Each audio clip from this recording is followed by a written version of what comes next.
যদি আমাদের যারা সদস্য তারা যদি না জানেন যে আপনার সদস্য করা হচ্ছে তাহলে তারা আগ্রহী হবে না।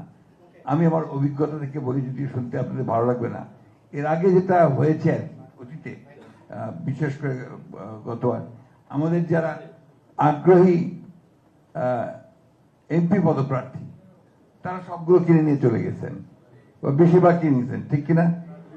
এই জিনিসটা খেয়াল রাখতে হবে যে এটা যেন সাংগঠনিক ভাবেই যায়, শুধুমাত্র আপনার আমাদের যারা এমপি পদপ্রার্থী তারাই যেন এটা না নিয়ে চলে যায়।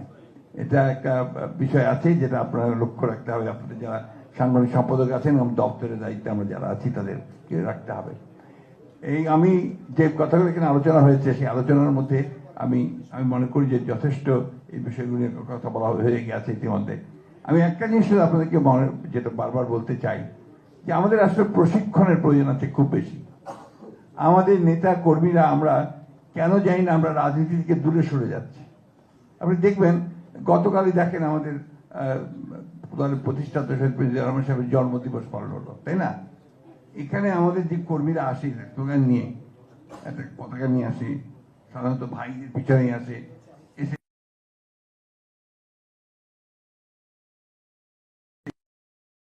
এটা রাজনীতি না, দিস ক্যানট বি পলিটিক্স। এটা কোনো রাজনৈতিক কর্মীর বুক থেকে এই ধরনের স্লোগান আসা উচিত নয়। এবং সেখানে কত বড় ব্যাংক্রাপসি, একটা দেউলিয়াপনা হতে থাকে রাজনীতি, সেটা বোঝা যায়। আমরা এই জায়গাটাতে আমাদের একটা চরম দৈন্য আছে, এখান থেকে আমাদের বেরিয়ে আসা উচিত। এবং আমি মনে করি আমাদের রাজনৈতিক নেতা যারা আমরা নেতৃত্ব করছি, আমি জানি না আমাদের চেয়ারম্যান সাহেব এই বিষয়ে উদ্যোগ নেবেন, কারণ এখন পর্যন্ত যতগুলো ভালো কাজ হয়েছে তিনি উদ্যোগ নিয়েছেন। আমার মনে হয় এই কাজটা তাকেই উদ্যোগ নিতে হবে যে এখন কম্পালসারি করতে হবে প্রত্যেকটি উপজেলা এবং জেলাতে রাজনৈতিক প্রশিক্ষণ, এটা খুব জরুরি করতে হবে, এটাকে কম্পালসারি করতে হবে।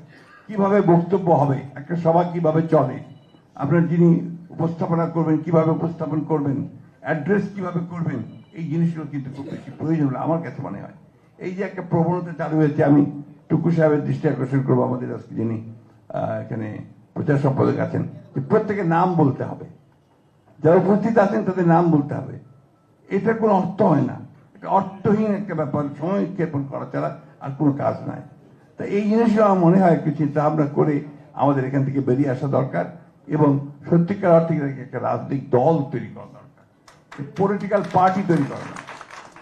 এখানে অনেকগুলো ভালো কথা এসেছে, আমাদের একটা বড় কথা আপনাদেরকে আমি গতকাল চেয়ারম্যান সাহেব বলেছেন, আমি আবারও বলছি, আমাদের কিন্তু এখন সত্যিকার অর্থেই একটা আদর্শ রাজনৈতিক দলে পরিণত হবে। এখন কিন্তু যে প্রতিযোগিতা চলছে, এই প্রতিযোগিতা কিন্তু স্লোগান দেওয়ার প্রতিযোগিতা নয়, মেধার এবং বুদ্ধির প্রতিযোগিতা। সোশ্যাল মিডিয়াতে কে কত ভালো লিখতে পারেন, কথা বলতে পারেন, তার প্রতিযোগিতা। টক শোতে কে কত ভালো কথা বলতে পারেন, কত যুক্তি খণ্ডন করতে পারেন, তার প্রতিযোগিতা। এই বিষয়গুলো মাথার মধ্যে রাখতে হবে। আমরা শুধুমাত্র স্লোগান দিয়ে কিন্তু আমরা এই সামনের বা আরো সামনের যুদ্ধ জয় করতে পারবো না। আরেকটি কথা যেটা আমি আগে বলছি, এখনো বলছি, যে আমাদেরকে রিক্রুটমেন্টটা যদি ভবিষ্যতে যখন আমরা করব, নতুন সদস্য নেব, তখন যেন আমরা ভালো দেখে, ভালো মানুষ দেখে, ভালো মেধাবী লোককে দলের মধ্যে নিয়ে এসে দল শক্তিশালী হবে, সমৃদ্ধ হবে। ধন্যবাদ সকলকে। আমি বক্তব্য পারবো না আজকে, যেহেতু আমার সভাপতির দায়িত্ব পালন করছি, সেই জন্য মিল্লাত সাহেবকে একটা ধন্যবাদ অবশ্যই দেব যে তিনি এটা একটা উদ্যোগ নিয়ে এই কাজটা শুরু করার চেষ্টা করেছেন। কোষাধ্যক্ষের দায়িত্ব তো অনেক, পুরো টাকাই তাকে দিতে হবে ব্যবস্থা করে আমাদের দলের, এটাই হওয়া উচিত। তো এখন কোষাধ্যক্ষ সাহেব এই মধ্যে কিছু কাজ করেছেন, আমি আশা করি যে ভবিষ্যতে তিনি আরো কাজ করবেন, ইয়াং আছেন এবং সেটি ভালোভাবে করতে পারবেন। আমি ধন্যবাদ জানাতে চাই আমাদের আজকের প্রধান অতিথি, আমাদের দলের ভারপ্রাপ্ত চেয়ারম্যান মহোদয়কে, যে তিনি আজকে এত সময়ের মধ্যে এইটাকে একটা সময় দিয়েছেন, কারণ এটা অত্যন্ত জরুরি গুরুত্বপূর্ণ একটা বিষয়। সকলকে ধন্যবাদ। আসসালামু আলাইকুম। ধন্যবাদ।